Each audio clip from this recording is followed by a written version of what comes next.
En el principio era el Verbo, y el Verbo era con Dios, y el Verbo era Dios. Este era en el principio con Dios. Todas las cosas por Él fueron hechas, y sin Él nada de lo que ha sido hecho fue hecho.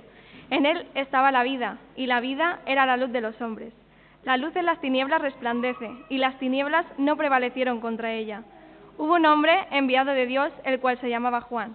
Este vino por testimonio, para que diese testimonio de la luz, a fin de que todos creyesen por él. No era él la luz, sino para que diese testimonio de la luz.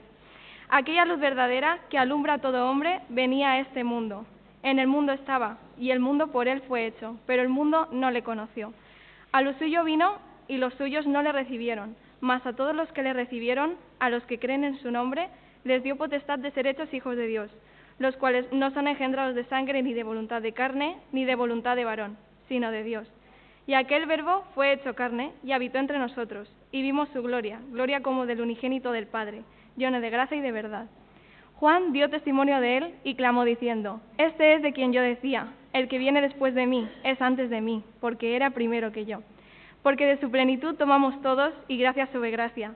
Pues la ley por medio de Moisés fue dada, pero la gracia y la verdad vinieron por medio de Jesucristo. A Dios nadie le vio jamás. El unigénito Hijo, que está en el seno del Padre, Él le ha dado a conocer.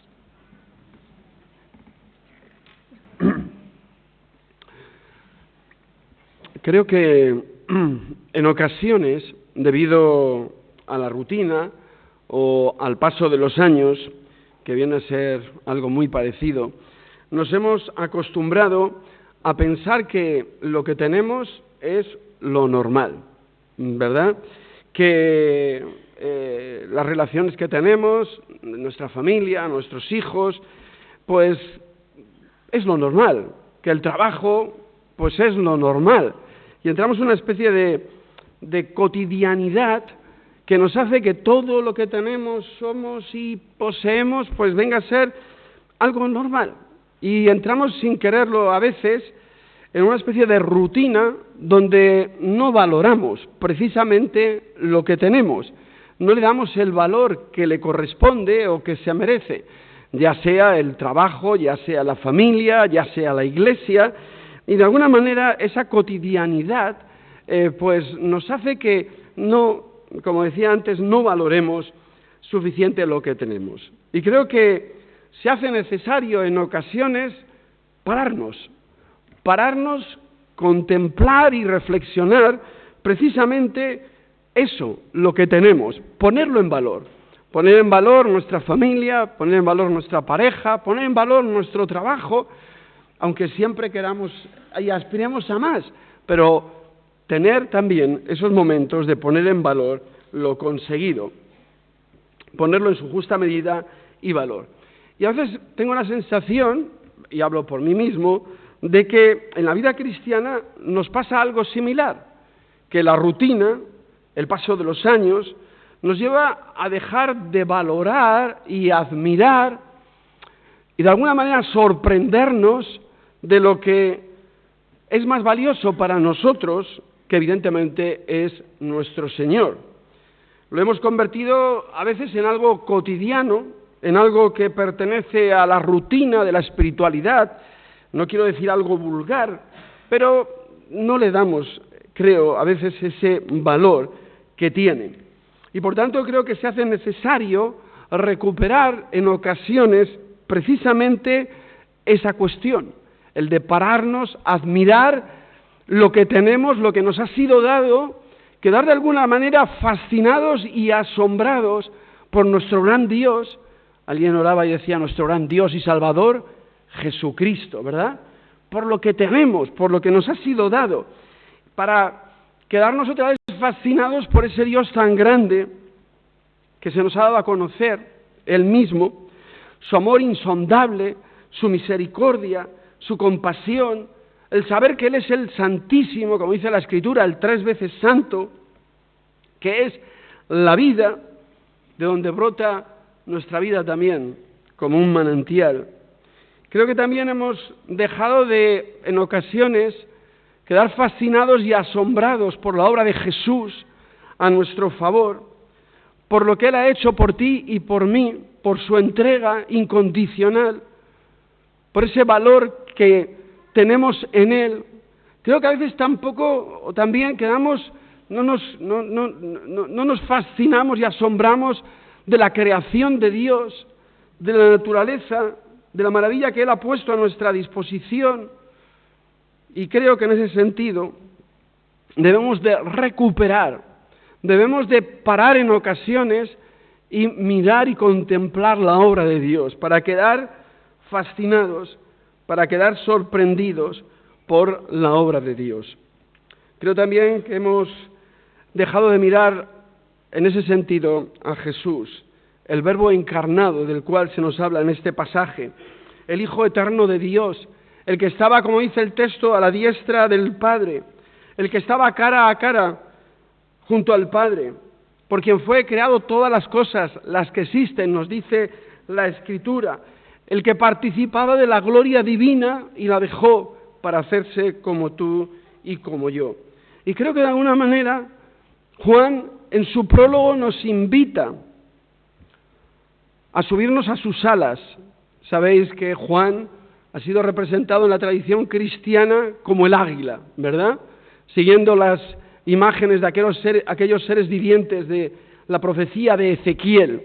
Y la tradición cristiana ha visto en Juan el Evangelista ese águila, y es el águila que nos remonta más allá de todo lo creado, para llevarnos a la eternidad de Dios, y así quedar fascinados y admirados por esa visión que Él nos presenta del Verbo que era con Dios, del Verbo que era Dios. El domingo pasado hablábamos acerca de la admiración de la gente sobre la persona de Jesús, porque quedaban admirados, se nos decía, porque les hablaba con autoridad, ¿recordáis? No como los escribas y los fariseos, sino que les hablaba con autoridad. Y dice que ellos quedaban admirados.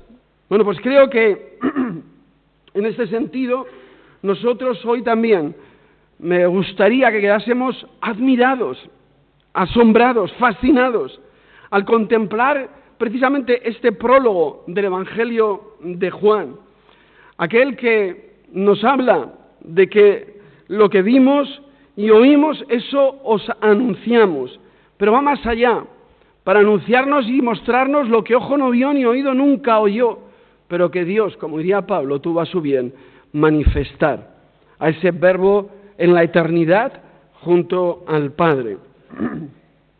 Juan, a lo largo del Evangelio, ha ido respondiendo a una pregunta que todo el mundo se hacía. Y aparece en el capítulo 8, versículo 25, una pregunta que le dicen a Jesús: ¿tú quién eres? ¿Tú quién eres? Y Juan a lo largo de su Evangelio va respondiendo a esa pregunta del ¿tú quién eres? Y da una respuesta contundente al final del Evangelio en boca de Tomás. Y recordáis aquella frase de Tomás: Señor mío y Dios mío. Y Tomás contesta, y Juan, con su Evangelio, aquella pregunta que le persiguió a lo largo de su ministerio, de su vida de Jesús. ¿Tú quién eres? Pues Juan contesta con Tomás: Señor mío y Dios mío. Y este prólogo de Juan, que los especialistas dicen, como las introducciones que se escribió al final del escribir el Evangelio, como si Juan hubiera empezado a escribir el Evangelio en el versículo 19 del capítulo 1, lo hubiera acabado, y una vez acabado escribe el prólogo, que es la introducción, o como la introducción a todo el Evangelio. Nos muestra que ese Señor mío y Dios mío, que es la respuesta última del Evangelio, que Jesús es Dios, resulta que ya estaba en el principio, que es ese Verbo que estaba con Dios y que era Dios, y ahora quiere llevar precisamente al principio de los principios, donde el Verbo se encontraba junto con el Padre, el Verbo y el Espíritu Divino, allí en la eternidad. Y por tanto, me gustaría anunciarlo así, como que ante lo mundano, ante el día a día, ante la rutina de lo cotidiano, la nuestra, ante la pesadumbre y los afanes de la vida, incluso ante lo ilusionante o incluso ante los retos inexplorados que tengas por delante, creo que conviene de vez en cuando, si no siempre, mirar a lo alto, mirar muy alto, mirar a lo eterno. Y allí nos quiere llevar Juan, precisamente con su prólogo, para que contemplemos con los ojos de la fe al Verbo eterno que se hizo carne, para que tú y yo pudiésemos ser llamados hijos de Dios, como nos dice en él.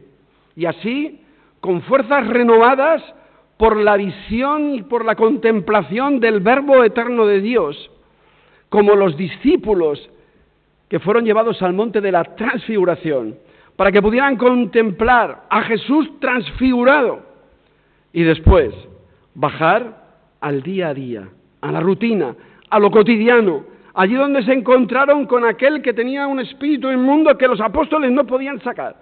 Pues pasaron de la gloria a la realidad del día a día. Pero era necesario que contemplaran la gloria de Dios. Para nosotros, en esta mañana, me gustaría que también pudiéramos elevarnos en las alas del águila, Juan, para ver al Eterno, para ver a Dios, para ver al Verbo de Dios allí en la eternidad. Porque después tenemos que bajar al día a día, a lo mundano, a lo cotidiano, a lo terrenal, allí donde nos esperan muchos demonios, ¿verdad? Muchos demonios, muchas historias, muchos problemas, muchas dificultades, enfermedades, operaciones, pérdidas, o no, sino que nos esperan proyectos, ilusiones, pero que todo aquello lo abordemos después de haber contemplado al Hijo de Dios, después de haber contemplado en la eternidad al Verbo que se hizo carne. Por eso me gustaría que en esta mañana pudiéramos contemplar desde la eternidad la gloria del Verbo encarnado, que es Jesús. Y en primer lugar, Juan nos muestra la gloria del Verbo en la eternidad. Dice el versículo 1 y 2, en el principio era el Verbo y el Verbo era con Dios y el Verbo era Dios. Este era en el principio con Dios. Los evangelios sinópticos comienzan la vida de Jesús, digamos, en lo terreno, en lo terrenal. Así, el Evangelio de Marcos comienza con el bautismo de Jesús. No entra en los relatos de la infancia de Jesús, no nos dice cómo nació Jesús. Sin embargo, ya después Mateo y Lucas sí que tienen un interés y nos muestran los relatos de la infancia de cómo nació Jesús. Sin embargo, Juan, en su prólogo, nos lleva al principio, trayéndonos así a nuestra memoria precisamente los ecos del Génesis. En el principio creó Dios los cielos y la tierra, ¿recordáis? Y ahora Juan, haciéndose eco de esas palabras del Génesis, nos quiere llevar a un principio más allá de ese principio. Y es, en el principio era el Verbo, y el Verbo era con Dios, y el Verbo era Dios. Y nos marca ese nuevo principio que comienza con el Verbo en la eternidad junto al Padre. Y es allí en esa eternidad donde el Hijo, el Verbo, está con el Padre que tenía toda su gloria. Y por eso Jesús va a decir en un momento determinado de su vida, Padre, glorifícame a tu lado con aquella gloria que tuve contigo antes de la fundación del mundo. Y el Señor Jesús nos quiere mostrar que más allá del Jesús histórico, Él tenía una gloria allí junto con el Padre. Él estaba en la gloria y participaba de la gloria de Dios. Y Juan nos dice precisamente que en el principio era el Verbo y el Verbo era con Dios. Y esta era la gloria de Jesús que tenía con el Padre, precisamente antes de su encarnación. Él participaba de la divinidad de la gloria de Dios. Además, cuando afirma que el Verbo era con Dios, cuya traducción literal sería que el Verbo estaba hacia Dios o cara a Dios, vendría a decirnos que toda la existencia del Verbo estaba orientada hacia el Padre, mostrándonos esa relación íntima precisamente entre Dios y el Verbo, el Hijo. La Escritura nos dice recordar que nadie puede ver a Dios, que nadie puede ver a Dios. Moisés, que fue el ser humano que más cerca pudo estar de Dios y contemplar la gloria de Dios, se nos dice que no pudo ver a Dios cara a cara, sino que solamente pudo ver las espaldas de Dios. Sin embargo, Jesús, el Verbo, estaba cara a cara con Dios. Y por tanto, Jesús podrá decir que el que me ha visto a mí, ha visto al Padre. El que me ha visto a mí, ha visto al Padre. Y con esta afirmación, Juan nos muestra que el Dios de Jesús es el Dios de la palabra, ya que el Verbo es equivalente al logos griego, a la palabra, es la palabra.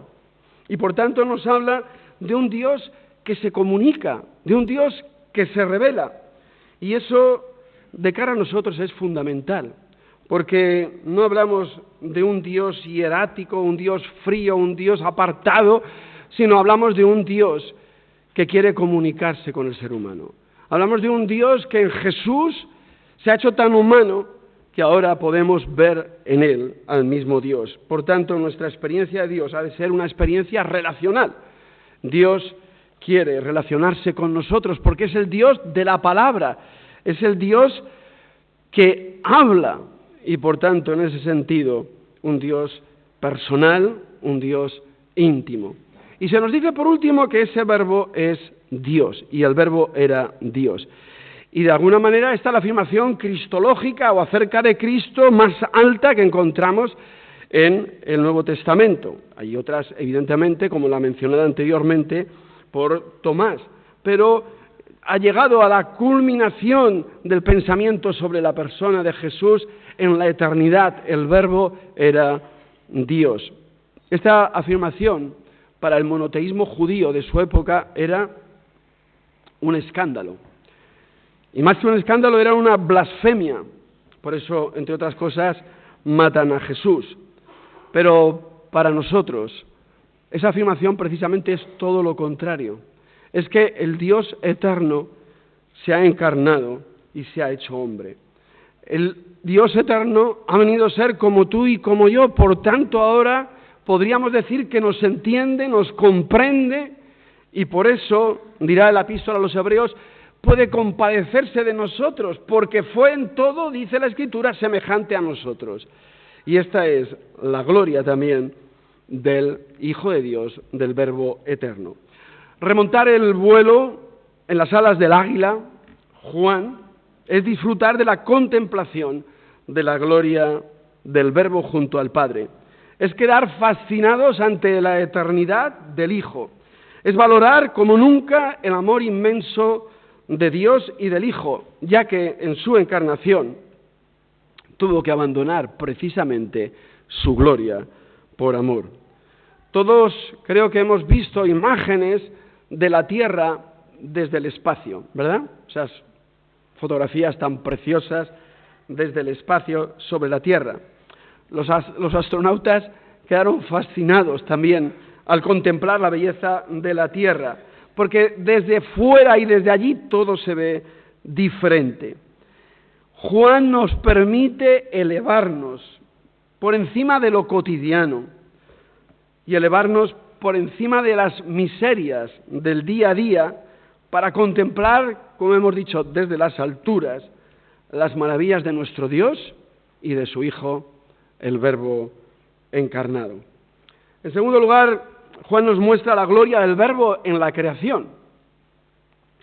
Dice que en el versículo 3, dice que todas las cosas por Él fueron hechas y sin Él nada de lo que ha sido hecho fue hecho.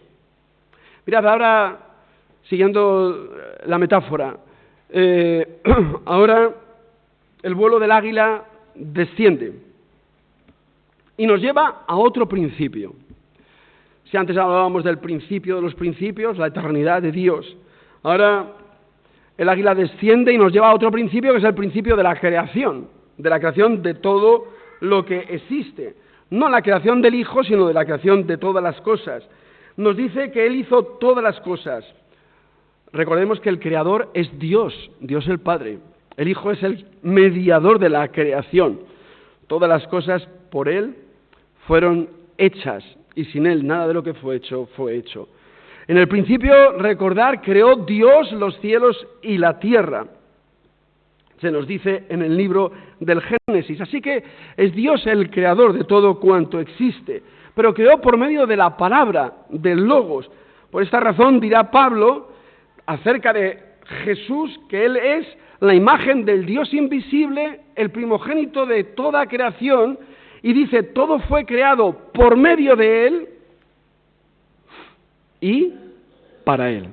Así que todo fue creado por medio de Él, por medio de Cristo, por medio de la palabra. Esta imagen del Logos en la creación, Juan precisamente la toma también del libro de los Proverbios. Allí la palabra, el Logos, estaba representado en el libro de Proverbios por la sabiduría, en el capítulo 8 de Proverbios. Y es muy bonito en un sentido leer el Logos a la luz de Proverbios, de la sabiduría. Y allí dice en el libro de Proverbios, Jehová me poseía en el principio, ya de antiguo, antes de sus obras eternamente, tuve el principado desde el principio. ¿Recordáis? En el principio era el Verbo. Cuando formaba los cielos, Dios, dice, la sabiduría, allí estaba yo. ¿Recordáis? En el principio era el Verbo y el Verbo era con Dios, allí estaba yo. Dice, con Él estaba yo ordenándolo todo, dice la sabiduría. Y la maravilla es que esta palabra creadora, la que dijo y fue hecho, según nos narra el libro del Génesis, esa palabra de que nos informa de que Dios es el Dios de la palabra, que nos habla y que sale a nuestro encuentro, es precisamente la sabiduría. Y como tal, es una palabra sabia, porque es la sabiduría, es buena, es saludable. La palabra de Dios es buena, es saludable, es salvadora, quiere lo mejor para nosotros. Esta es la palabra de Dios, la palabra creadora. Es la sabiduría que dirá el libro de Proverbios, que clama por las calles y en las plazas, que nos invita a su mesa, dice el libro de Proverbios, y nos dice, venid, comed y bebed mi vino que yo he mezclado, dejad las simplezas y vivid.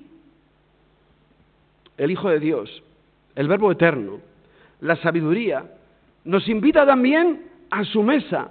¿Recordáis las palabras del Apocalipsis? He aquí, yo estoy a la puerta y llamo. Si alguno oye y abre la puerta, yo entraré y cenaré con él. Es la sabiduría que nos invita a entrar y participar de su mesa. Estas palabras fueron dichas a una iglesia. Nosotros muchas veces las utilizamos a nivel evangelístico, ¿no? Pero fueron dichas a una iglesia. A todos los creyentes de todos los tiempos, creer en Jesús, en el Hijo de Dios, estar abiertos a escuchar el Verbo, a escucharle a Él, a escuchar la sabiduría, para así poder hacer su voluntad. Jesús, nos dirá Pablo, es sabiduría de Dios para nuestras vidas y para nuestras iglesias. A Él debemos escuchar, a Él debemos de seguir. En tercer lugar, Juan nos muestra la gloria del Verbo que viene a darnos vida e iluminar nuestras vidas. Dice el versículo 4, en Él estaba la vida y la vida era la luz de los hombres. Y Juan sigue mostrándonos ese plan de Dios que se despliega como si fuera un tapiz en el cual hay toda una historia entretejida y va desplegándola y vamos viendo y contemplando la maravilla de lo que allí está ocurriendo. Habíamos dicho en el punto anterior que el Verbo es la sabiduría de Dios que sale por las calles y las plazas, que nos invita a la mesa, que nos llama a seguir la sabiduría y que en última instancia es el temor de Dios, dirá el libro del Apocalipsis. Ahora el Verbo, la sabiduría se convierte en la fuente de la vida. En Él estaba la vida. Una vida que es luz para los hombres, para ti y para mí. Una luz contradice la que no pueden las tinieblas, porque la luz prevalece en medio de ellas, nos dirá Juan. Y la idea es que el mal no puede sobre el bien. El mal no puede con Jesús. No pudo con Jesús. Creyó derrotarlo en una cruz y no se enteró de que había sido derrotado en ella. Porque en Jesús vemos el bien supremo. El bien supremo. Dice que de esta luz dio testimonio Juan el Bautista, el mayor de los profetas y el último de Israel. Un testimonio que tenía como fin que los hombres creyeran. Dice que la luz vino a los suyos, a Israel, pero que los suyos no lo recibieron, lo rechazaron. Pero a los que hemos creído en Jesús, dice que nos ha dado el privilegio, y es un privilegio, de ser llamados hijos de Dios. Nos ha dado el privilegio de ser llamados hijos de Dios. A los que hemos creído que Él es la luz de Dios, que es el Verbo encarnado, a los que hemos aceptado que Él es la sabiduría de Dios, pues nos ha dado ese privilegio de ser llamados hijos de Dios. Recibir la luz es precisamente comenzar una nueva vida, porque en Él, dice, estaba la vida. Pero creer en la luz implica ahora dejar que la luz ilumine nuestras vidas, nuestro día a día, que ella sea la que ilumine nuestro caminar, como dirá también los Salmos, o el libro de los Salmos. Lámpara es a mis pies tu palabra y lumbrera a mi camino. Ella ilumina y ha de iluminar nuestras vidas, ha de iluminar nuestro caminar. Pero la luz es Jesús. Así pues, al final es Jesús el que tiene que, como luz, iluminar tu vida interior, pero también tu caminar diario y cotidiano.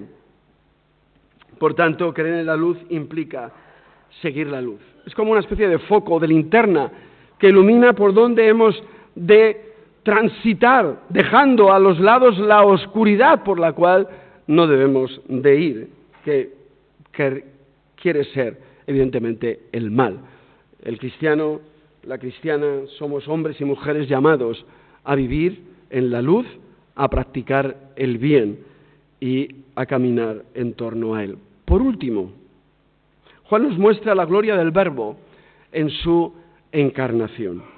Dice en el versículo 14, y aquel Verbo fue hecho carne y habitó entre nosotros, y vimos su gloria como del unigénito del Padre, lleno de gracia y de verdad.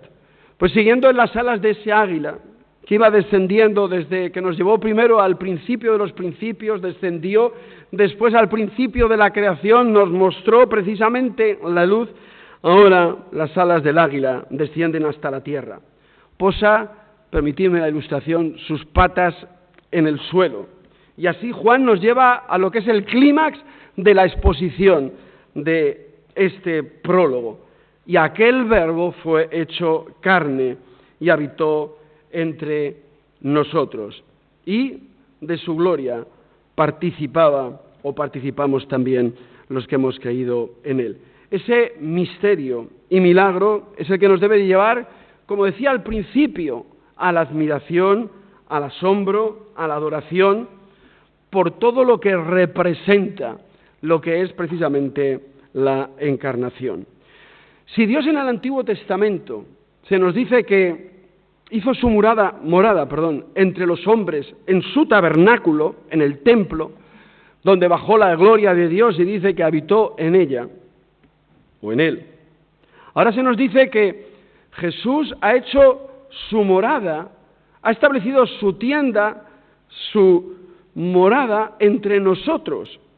El Verbo se hizo carne y por tanto hizo su morada entre nosotros. Allí estableció su tabernáculo. El templo es el lugar de encuentro con Dios, con su pueblo.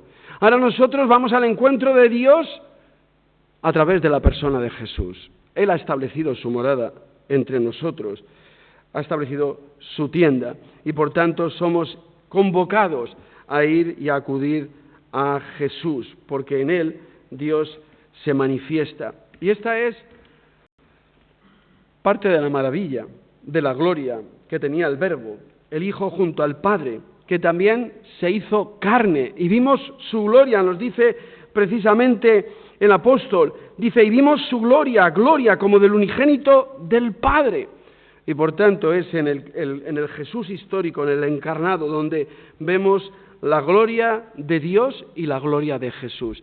Pero vemos la gloria de Jesús de diferentes maneras. En el hecho de que se hizo carne y habitó entre nosotros, pero vemos la gloria de Jesús también en su mirada de lo humano. Vemos la gloria de Jesús en su empatía con los más necesitados. Vemos la gloria de Jesús en sus palabras de consuelo y esperanza para todos aquellos que se sentían perdidos en esta vida, y vemos la gloria de Jesús compadeciéndose de aquellos enfermos y de aquellos que necesitaban ser curados. Nosotros también creo que podemos contemplar la gloria de Jesús en el hombre. Ahora no hace falta remontarse sobre las alas del águila para contemplar la gloria en el principio de los principios o en el principio de la creación. Ahora podemos contemplar la gloria de Jesús en el hombre Jesús. Y por tanto, Jesús nos deja participar precisamente a ti y a mí de esa gloria a los que creemos en Él. Juan nos lleva también un paso más allá. Y nos dice que al contemplar a Jesús y su gloria, contemplamos a Dios y la gloria de Dios. Y termina este texto diciendo, a Dios nadie le vio jamás. El unigénito Hijo que está en el seno del Padre, Él nos lo ha dado a conocer. El que me ha visto a mí, ha visto al Padre. Hermanas y hermanos, para no ser devorados por la vorágine del día a día, para no ser engullido o engullidos por las presiones, por las dificultades, por los problemas de la vida, pero tampoco para no quedar deslumbrados por los éxitos, sueños, proyectos personales, de vez en cuando, creo que de vez en cuando, conviene hacer un alto en el camino y reflexionar sobre lo que tenemos y ponerlo en valor. Hoy el mensaje pretendía ser diferente. No soy poeta, pero quería que estas palabras sonaran de otra manera. Y evidentemente un mensaje de estas características y con la calefacción que tenemos es una invitación a entrar en lo más profundo de tu ser. ¿Me entendéis? Bueno, que nadie se duerma. Hemos llegado al final. Conviene hacer un alto en el camino. Conviene poner en valor lo que tienes, lo que tenemos, la familia, el trabajo, los amigos, todo lo que Dios nos ha regalado. Puede que en algún momento falle la familia, el trabajo, lo que tienes. En cualquier de los momentos es importante de vez en cuando parar, hacer un alto en el camino y poner en valor lo que tienes. Juan, en su prólogo, que es poesía, nos ha querido llevar, como decía, en las alas del águila, a lo más alto, como Jesús lo hizo con sus discípulos en el monte de la Transfiguración, con el propósito de que pudiéramos contemplar y poner en valor el misterio de Jesús, nuestro gran Dios y Salvador Jesucristo. Para ello quiere que contemplemos una visión. Recordad el Apocalipsis, ¿verdad? El libro de las visiones. Pues Juan en su prólogo también nos quiere llevar para que contemplemos una visión. La visión desde el principio de los principios. Y en ella poder contemplar a Dios el Padre en comunión con el Verbo, su Hijo, el Dios de la palabra y por tanto el Dios que se comunica con su creación, contigo y conmigo, con nosotros. Por eso nos ha mostrado que ese Verbo participaba activamente en la creación, que es el Verbo, la palabra de Dios. Por eso nosotros somos seres sociales, porque Dios nos ha creado, nos ha hecho a su imagen y semejanza, a ese Dios que compartía la eternidad con el Verbo y con el Espíritu. Y por tanto, nosotros seres sociales llamados precisamente a escuchar al Verbo, a escuchar a la sabiduría que ha creado todo lo creado, pero que nos llama para participar de su mesa y escuchar la sabiduría de Dios, que nos sigue llamando a nuestras puertas, la tuya y la mía. Una sabiduría que quiere iluminarnos la vida, que quiere que tengamos vida, pero también iluminarnos el día a día, nuestro caminar, por medio de la palabra, el Verbo encarnado, Jesús, como la última palabra de Dios. Dios ha hablado muchas veces y de muchas maneras a los padres por los profetas, pero en nuestros postreros tiempos nos ha hablado a través de la palabra del Hijo, de Jesús. Mirar a Jesús, contemplar su gloria, es contemplar y ver a Dios. No dejemos, hermanas y hermanos, de volar sobre las alas del águila. Remontemos el vuelo de vez en cuando. Ejercitémonos en el arte de la contemplación. Contemplemos al Dios eterno y a su Hijo Jesucristo, nuestro gran Dios y Salvador. A Él sea la gloria por los siglos de los siglos. Amén.